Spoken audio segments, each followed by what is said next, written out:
Picture this. It's the evening of May 13, 2026, and the Philippine Senate, literally the heart of the nation's legislative branch, descends into absolute, utter chaos. We're talking unprecedented lockdown orders, armed men in camouflage rushing the halls, and mysterious gunshots echoing right through the second floor. It was one of those nights that completely stunned the nation and, honestly, had the entire international community watching on the edge of their seats. So, what actually went down?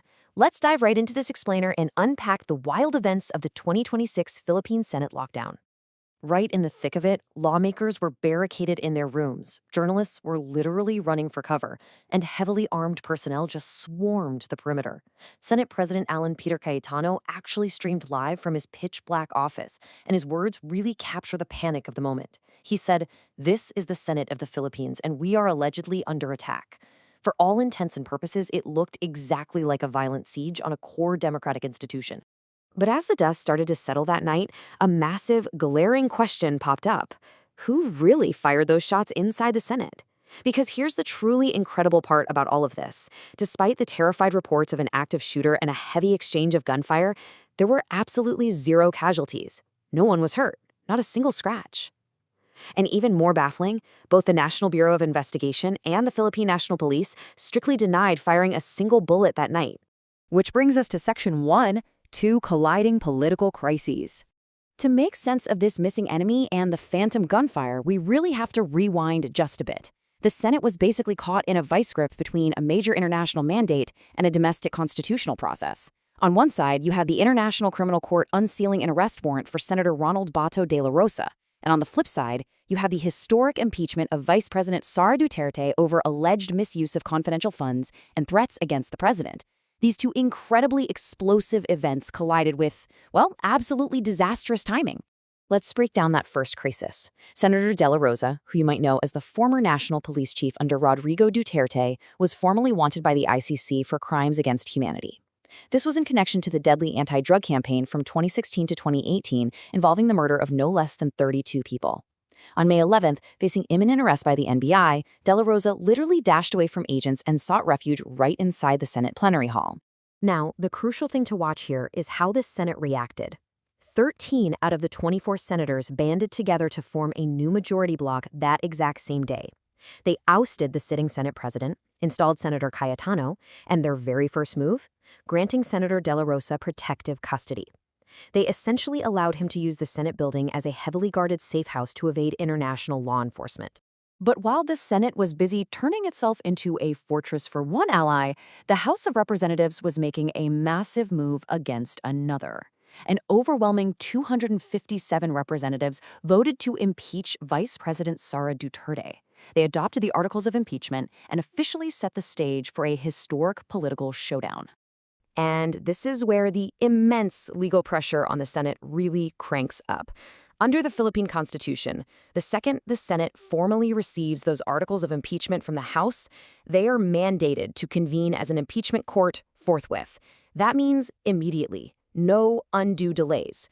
So the constitutional clock was ticking incredibly loudly for the Duterte-aligned bloc inside the Senate. Let's look at exactly how this played out in Section 2, the timeline of May 13th, 2026. How do you go from having an international fugitive hiding in the Senate, plus a constitutional mandate for a trial, to actual gunfire? The sequence of events is wild. At 6:57 p.m., Senate security suddenly clears all the media from the second floor. At exactly 7:22 p.m., the Senate formally receives those articles of impeachment. And then, just 26 minutes later, at 7:48 p.m., multiple gunshots ring out inside the building. It instantly throws the Senate into an active shooter panic and forces that total lockdown. This leads us right into Section 3, the missing evidence. Obviously, the session was instantly halted. But as investigators started looking for evidence of this massive siege, they found, well, pretty much nothing. Like I mentioned, zero casualties. The NBI and the police outside the building strictly denied firing their weapons. In fact, the NBI director even stated they were on a strict stand-down order. On top of that, not a single hostile intruder was ever caught on CCTV, and rumors going around about a standby extradition plane waiting for De La Rosa, those were officially debunked by the Philippine Air Force. So think about it. If the police didn't fire, and there were literally no intruders to be found, who shot the guns? Well, a pretty shocking admission came later from the Senate's own security team, the Office of the Sergeant at Arms. They admitted that the only confirmed shots fired that night were their own. They called them warning shots, supposedly fired at perceived, yet completely unseen and completely unverified intruders. And honestly, it gets even stranger. Senate President Cayetano himself admitted to reporters that while they were in a meeting, several senators actually received tips or warnings to go home. And this was roughly 30 to 60 minutes before the shooting even started. I mean, how could they possibly be warned of an attack that hadn't even materialized yet by an enemy that left zero trace? Let's explore what people are saying about this in Section 4, the staged siege theory. All these glaring narrative holes led people to try and rationally explain these bizarre anomalies. In Philippine culture, there's a term called a zarzuela, which is basically a theatrical play. Well, critics, including former Senator Antonio Trillanes, started using this exact term to describe the events of May 13th. These suggest it wasn't a genuine security threat at all, but rather a manufactured diversion, essentially a staged false flag event designed specifically to manipulate the political process. Now, if you look at it from the perspective of this theory, what were the goals of staging a shooting? First, it would perfectly justify a permanent security lockdown, effectively creating a fortress Senate that physically stops the NBI from ever entering to arrest Senator De La Rosa. But maybe the biggest consequence?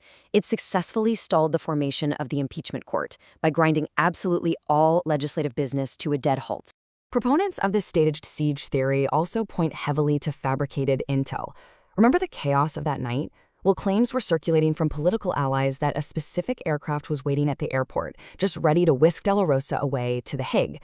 When the Philippine Air Force officially stepped in and denied this ever existed, it really added weight to the idea that an artificial sense of urgency was being deliberately manufactured just to justify those extreme lockdown measures. Finally, let's look at the big picture in Section 5, the institutional fallout. Whether you view the events of May 13th as a genuinely confused security crisis, or you lean towards the calculated zarzuela theory, the institutional fallout is just staggering. And we have to look at the perspective of the Duterte political bloc here, because their narrative is entirely different. Vice President Sara Duterte, speaking from The Hague where she was visiting her detained father, argued that the attempts to arrest De La Rosa and her own impeachment are clear proof that the administration is using all government resources to demolish political opposition. They view the Senate not as a rogue fortress, but as their last bastion of defense against what they see as a politically motivated demolition job. Which leaves us with a pretty vital question to chew on. What you should really take away from this explainer isn't just the wild mystery of the missing bullets. It's about the precedent this sets. What actually happens to the rule of law and democratic accountability when a nation's highest legislative body transforms itself into a sovereign sanctuary to shield its own members from international and domestic mandates? It is quite literally a constitutional crisis playing out in real time. I highly encourage you to keep a close eye on how this Fortress Senate navigates the coming storm. Thanks for joining me today for this explainer.